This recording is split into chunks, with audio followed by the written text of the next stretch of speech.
Hello everyone, finally we can talk about stranger things season 5। तो बिना किसी लाग लपेट के अनफिल्टर्ड बात करेंगे कि मैं डिसअपॉइंटेड हूँ। स्ट्रेंजर थिंग्स के साथ जर्नी मेरी 2020 में स्टार्ट हुई थी, जब मैंने सीजन 1, 2 और 3 तीनों एक साथ देखे थे। उसके बाद जैसे ही सीजन 4 2022 में आया, मैंने बिना किसी टेंशन के आराम से देखा। और मेरे को लगता है कि स्ट्रेंजर थिंग्स का सीजन 4 ने एक ऐसा काम किया था जिसने उसकी पॉपुलैरिटी को अलग ही लेवल पर पहुंचा दिया था। ऑल्दो वेकना का इंक्लूजन बहुत सडन था। हमें पहले कभी हिंट नहीं दिया गया कि ऐसा विलन फ्यूचर में आ सकता है, लेकिन जैसे ही वेकना आया, और लिटरली मैं जोक नहीं कर रहा, स्ट्रेंजर थिंग्स से पहले सीजन 5 के रिलीज होने से पहले मुझे लग रहा था कि मुझे सीजन 1 से 4 दोबारा एक्सपीरियंस करने चाहिए। और हाँ, मैंने सीजन 1 से लेके 4 पूरी तरीके से एक्सपीरियंस के, चाहे मुझे कितना भी लेट हो। मैंने नवंबर 25 को जब वॉल्यूम 1 आया था इसका सीजन 5 का, तब मैंने उसे नहीं देखा था, क्योंकि मुझे वो वॉल्यूम नहीं देखना था। मुझे 1 से लेके 4 तक सारे एपिसोड कंप्लीट करने थे। और जब तक मैं कंप्लीट नहीं करता, तब तक मैंने स्ट्रेंजर थिंग्स का 5 हाथ भी नहीं लगाया। और फाइनली बहुत खुशी की बात है कि वॉल्यूम 5 वॉल्यूम 3 से पहले मैंने ये कंप्लीट कर लिया।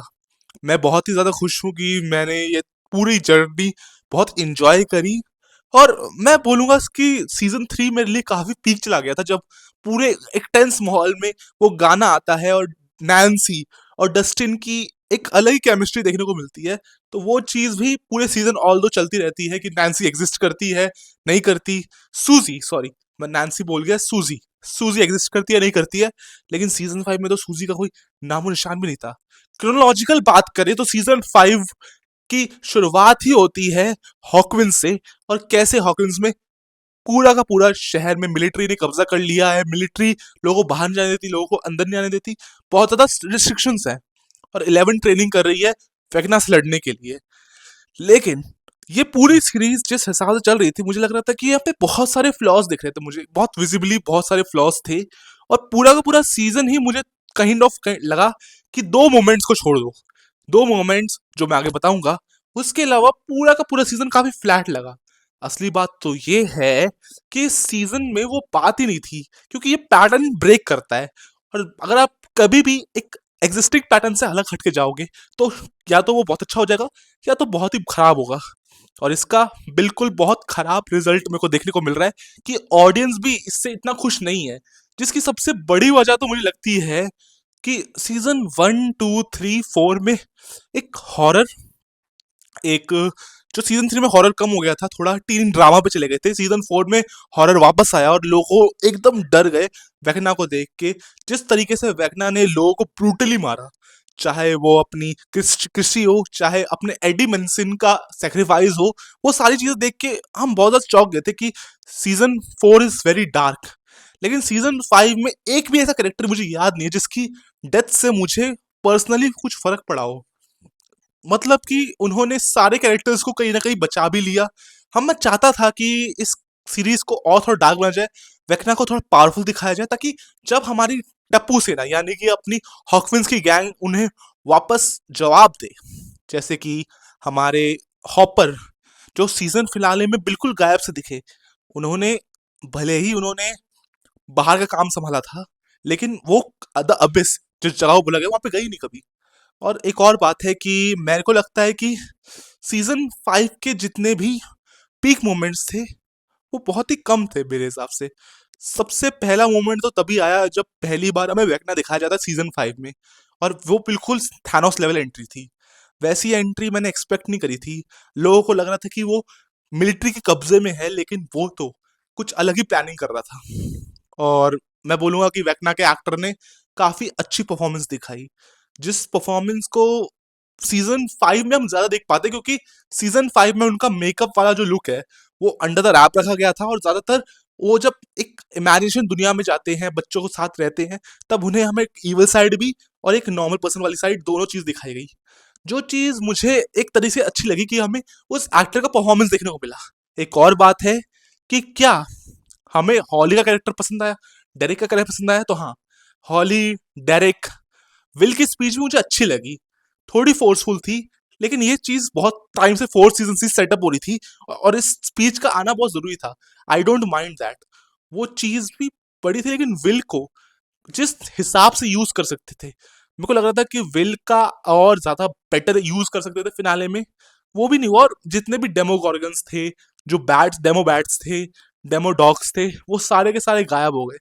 वो चीज पता नहीं मुझे थोड़ी और लगी कि वेकना सिर्फ अकेले लड़ रहा है, और वेकना को बहुत ज्यादा कमजोर दिखाया गया है।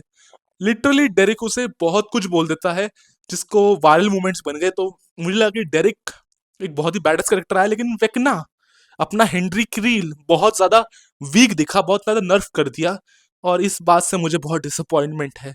यही नहीं चाहता था कि मैं, ये हर सीजन में होता था लिटरली। पहले के 3 सीजन्स में तो एंडिंग ऐसे तो थी कि अपनी 11 गेट बंद कर दी अपसाइड डाउन का, लेकिन अब अपसाइड डाउन भी उन्होंने खत्म कर दिया। और इस बात से मुझे एक चीज पता चली कि कैसे, जब वो चीजें कंक्लूड कर रहे थे, तब बहुत ज्यादा इमोशनल हो गया मैं फाइट से बहुत डिसअपॉइंटेड था। फाइट थोड़ी और लंबी चलती। The mind flayer legendary villain को बहुत ही ज्यादा हल्के में लोगों ने हरा दिया। नैन्सी, जो एक पतली दुबली से कैरेक्टर है, उसको एकदम रैम्बो की तरह, सिल्वेस्टर स्टेलोन की तरह बहुत ज्यादा मस्कुलर, बहुत ज्यादा मैनली दिखाया। और वो कैसे सारी टीम को गाइड करती है, एक तरह से लीडर है पूरी टीम की।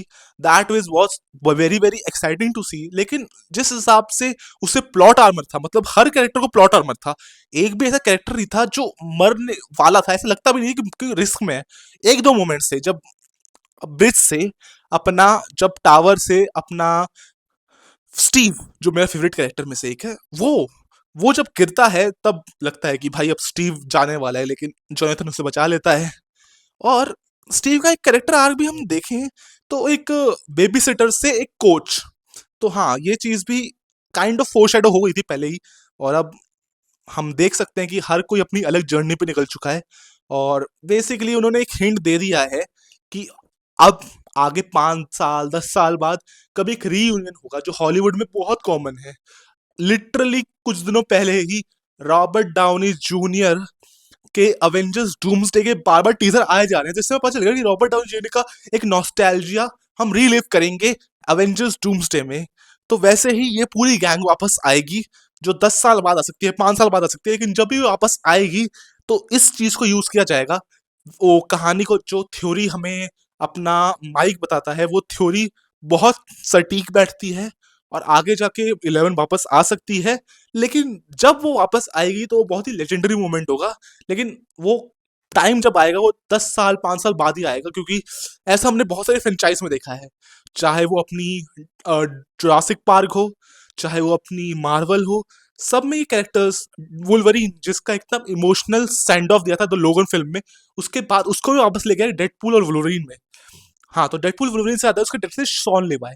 और शॉन लिवाय से मुझे शिकायत थी डेडपूल वुल्वरीन को थोड़ा सा उन्होंने सेफ खेल गए, बहुत सारी चीजें एक्सपेक्ट किया जा सकता था उस मूवी से, लेकिन वही सेम चीज जैसे मुझे डेडपूल वुल्वरीन देख के लगा, वैसे ही मुझे लगा कि ये मूवी में भी हमारे पास जो एपिलॉग था, जो बाद में सेंड ऑफ दिया जाता है सबको, वो चीज देख के दिल भर आया। क्योंकि लास्ट सीन में बिल्कुल सेम चीज रिक्रिएट करी, जो एडी मंसन की स्पीच थी, जो उसने फोर शेडो करी थी कि मैं जब ग्रेजुएट हो जाऊंगा, क्योंकि वो बार बार फेल होता रहता है, तो ग्रेजुएट हो जाएगा, तब वो क्या बोलेगा, वो सब कुछ, लिटरली सब कुछ सेम टू सेम। अगर आप वो सीजन 4 वापस देखें, और वो अपना जो डस्टिन है उसको देखें, तो बिल्कुल सेम टू सेम वही किया डस्टिन ने, जो एडिट करना चाहता था। उसके बाल भी देखें तो वो बिल्कुल एडी ही बन चुका था, उसके ग्रीफ ने उसे बदल दिया था, डस्टिन को बदल दिया था। और सूजी का मेंशन हुआ तो अभी भी गुस्सा रहूंगा कि क्यों एक बार नाम भी लिया कि सूजी का, जो कि सीजन 3 का इतना आइकॉनिक मोमेंट था, और सीजन 4 में भी सूजी थी, तो क्यों नहीं सीजन 5 में सूजी का मेंशन हुआ। बहुत सारे सवाल रहेंगे, लेकिन हाँ, अब स्पिन ऑफ आएंगे तो बहुत सारे सवालों के जवाब मिल सकते हैं। लेकिन हाँ, हमारे वेकना का चैप्टर खत्म हो गया, और ये मुझे बहुत ही बुरा लगा कि इतने लेजेंडरी विलन को इतनी आसान मौत, ऐसे इतनी आसानी से सबने हरा दिया। That is something very disappointing to see. और उसके बाद 11 की बात करें तो पूरे सीजन में वो बहुत वियर्ड सी लगी थी। और जितना 1 2 3 4 सीजन में लाइकेबल था उसका कैरेक्टर, सीजन 5 में उतना लाइकेबल नहीं था। और कुछ तो मीम्स वेम्स देख लिए थे मैंने, जिसकी वजह से मेरा उसका लुक्स से उसका अटेंशन नहीं जा रहा था मेरा। तो पूरे सीजन में, जो पूरे कम टाइमलाइन में था, पूरा सीजन 5 ही बहुत ही जल्दी जल्दी थिंग्स फास्ट फॉरवर्ड हो रही थी, और लोगों को बड़ी टेंशन थी। तो जैसे ही मिलिट्री वाले जो भी इतना आर्क था उसे कंप्लीट कर नहीं पा रही है, तो मुझे लगा कि पहले मिलिट्री वाला सुलझाना चाहिए था, मिलिट्री को पहले खत्म कर देते उसके बाद वेकना पे जाते। लेकिन पहले वेकना पे गए, उसके बाद मिलिट्री को संभाला। और जो भी एंडिंग थी उससे आप कितने सेटिस्फाइड हो नहीं हो जरूर बता देना, बहुत सारी चीजें बात करने के लिए। लेकिन क्या बताएं, ऐसी फीलिंग ऐसी है कि जैसे वो कॉलेज जाते हैं, वो बिल्कुल मुझे सेम सीन लगा जब टॉय स्टोरी का वो सीन आता है, जब अपना जो मेन कैरेक्टर होता है वो अपने टॉयज एक बच्चे को दे देता है। टॉय स्टोरी 3 की बात कर रहा हूँ मैं। तो वह बहुत ही इमोशनल मोमेंट होता है। और वही सेम मोमेंट हम देखते हैं जब माइक डंजन्स एंड ड्रैगन्स खेल के वापस जा रहा होता है और सब इमोशनल होते हैं, बहुत ज्यादा इमोशन राइड होती है। तो स्ट्रेंजर थिंग्स का सीजन 5 मैं इस बार देख लिया क्योंकि नॉस्टैल्जिया जुड़ा है इन लोगों से, इतने कैरेक्टर्स इतने रिलेटेबल हैं और ये कैरेक्टर्स हमें इतने पसंद हैं, इसलिए ये कंप्लीट करना बहुत जरूरी था। लेकिन हाँ, इसे और लेजेंडरी बनाया जा सकता था। लोग अपनी शिकायत हो सकती है कि विलन्स इतना कमजोर क्यों थे, इतने सारे प्लॉट होल्स क्यों थे। प्लॉट होल्स की बात करें तो एक से बढ़कर एक प्लॉट होल थे, लेकिन जो होता है अच्छे के लिए होता है कि अब ये हमारी मेमोरी में बन गया। लेकिन हाँ, अगर आप सीजन 4 देखोगे तो सीजन 3 देखोगे तो मुझे सीजन 3 और 4 बहुत ही पसंद है। सीजन 2 भी बहुत अच्छा है, सीजन 1 भी बहुत अच्छा है। बस सीजन 5 को लेके ही शिकायत रहेगी कि वो भाई लोएस्ट में आ गया। मेरा ये सबसे जो डिसअपॉइंटिंग है, वो सबसे ज्यादा वर्स्ट सीजन है, वो सीजन 5 ही है। और मेरी रेटिंग आराम से इसको 7, 6, 7 की रेटिंग रहेगी, क्योंकि बाकी के 4 सीजन 10/10 है। लेकिन ये सीजन बहुत ज्यादा डिसअपॉइंट करता है, बस एंडिंग को छोड़ दे और एक मोमेंट को छोड़ दे तो बिल को पता चलता है कि वो पावरफुल है और वो कैसे अपने दोस्तों की जान बचाता है। वॉल्यूम 1 के एंड में वो दो चीजें इस सीरीज को कहीं ना कहीं रिडीम कर लेती हैं। लेकिन मैं बोलूंगा कि पूरी सीरीज ही एक बहुत ज्यादा डिसअपॉइंटमेंट से भरी रही। मुझे लगा कि इतनी बढ़िया सीरीज है, इतनी एक्सपेंसिव सीरीज का एंड को थोड़ा ग्रैंड होना चाहिए था, थोड़ा और लॉजिकल होना चाहिए था, लेकिन कोई बात नहीं। तो ये मेरा रिव्यू था। और सबसे पहले स्टूप स्टूडियो की फैमिली को बोलना चाहूंगा कि अगर आपने ये वीडियो क्लिक करी है और आपने यहाँ तक वीडियो देख ली है, तो प्लीज कमेंट में बताएं कि मैं क्या बेटर कर सकता हूँ। मुझे ये बताइए कि आपका स्ट्रेंजर थिंग्स से क्या उम्मीदें थी और आपने कब स्टार्ट किया था स्ट्रेंजर थिंग्स देखना, और कैसे आपको लगा कि ये फाइनल, और क्या चाहते थे आपकी क्या होना चाहिए था पॉसिबली, क्या बेटर कर सकते थे डफर ब्रदर्स। और आपको क्या लगता है कि अब नेटफ्लिक्स के अगले कौन सी सीरीज के लिए आप बहुत एक्साइटेड हैं, या इन जनरल कौन सी सीरीज या मूवी के लिए एक्साइटेड हैं जो आपको लगता है कि इस लेवल की होगी, आपको इतना अच्छा प्लेजर देगी। मैं आयुष मिश्रा, आप देख रहे हैं स्टूडियो स्कूप। पीस।